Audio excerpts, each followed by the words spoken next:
Some instant analysis right now from our CNBC Task Force panel. Steve Leisman is with us, as is Rick Santelli, Business Week's Robin Farzad, and in Miami, CNBC contributor Brian Westbury, chief economist with First Trust Advisors.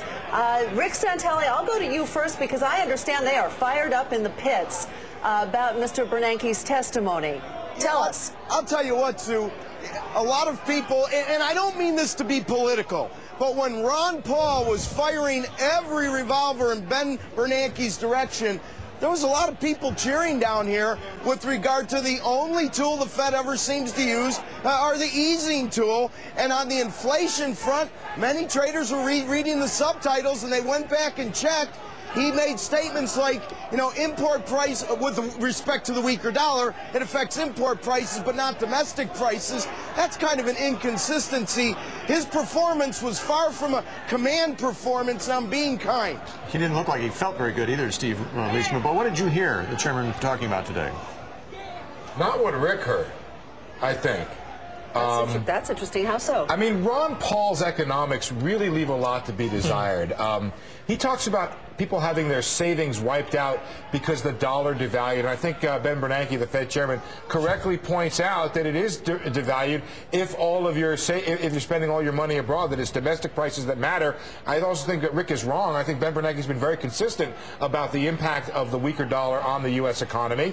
There's a portion of it where prices increase because of imports. Also, export prices can adjust to reflect those higher import prices and be higher. There are impacts throughout the economy, but they're not decisive for the U.S. economy on inflation. Hey, Steve, they're just one piece of it, Rick. Yeah. Did you see the 2s to 30s? I did not, Rick. I was listening to Bernanke. Oh, my God. In 2 days, it's gone from 80 to 120. I mean, it really is amazing how the market is the yield curve is going crazy in the 2-year notes. I mean, we're under 3.5%. Meaning what, Rick? Meaning what point should we take from that? Let's put this in perspective. What does it mean to increase the spread there like that? What are you talking about? Well, I think that half the people that are playing the yield curve think the economy is going to find more and more effects of what's going on in the credit markets spilling into other areas, credit spreads, potentially stocks, think Cisco, and the other half think that inflation on the headline level before the end of the year is going to get nasty. That makes no sense, Rick. Why would they then not be bidding up? I think it makes perfect sense. Why wouldn't they be bidding up yields on the short end, though, Rick, if you're concerned about inflation?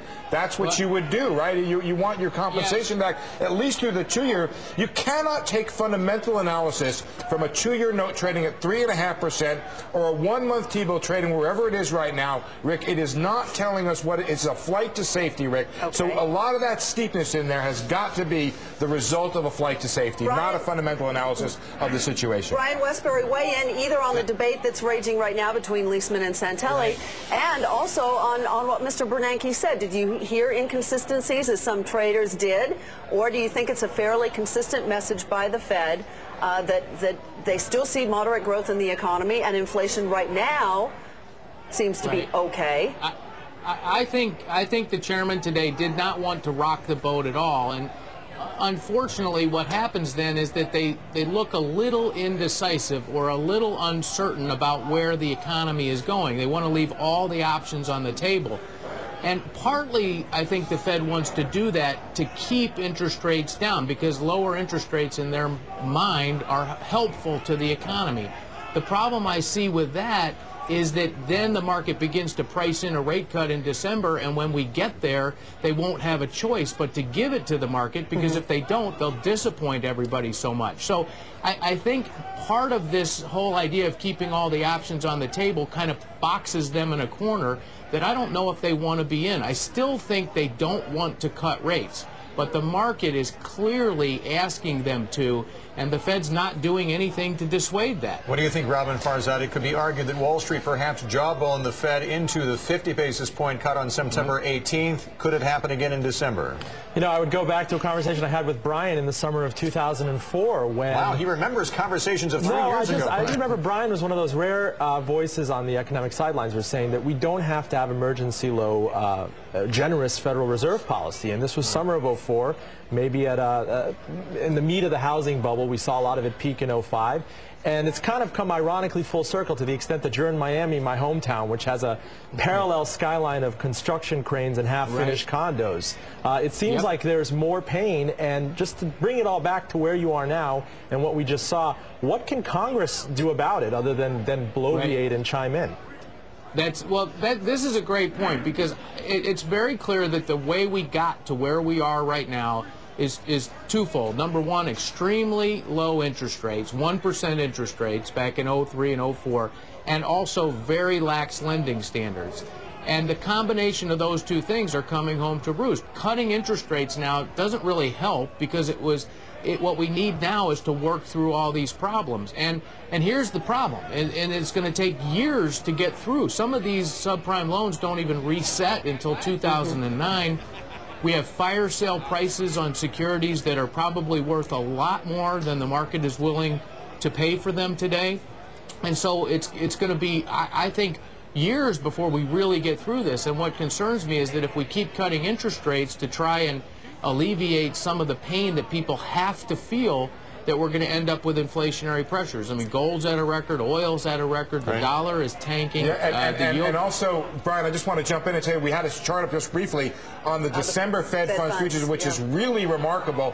I agree with Brian. I think the Fed chairman played it a little bit down the middle. I thought one of the new things was his comment on 6 months from now. I'll get to that in a second. But look at the chart here.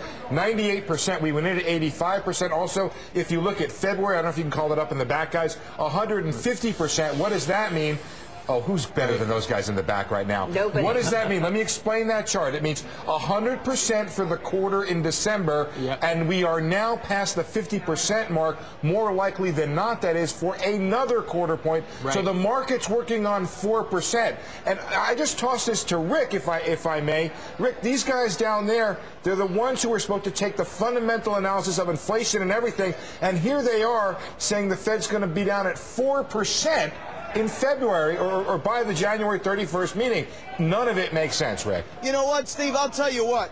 I just think you don't understand the way traders think. Traders don't care about your analysis. Here's what they care about. They care about making money. And they obviously realize that the only thing the Fed has ever done to solve these problems is to ease, and they're making money. But if you ask these people, do you think you're really going to see a rate cut in December, half the people I talk to who are long Fed fund futures say by the time we get into December, headline inflation will probably make it so the Fed can't ease. Okay, we have to leave it there, gentlemen. Unfortunately, thank you so much.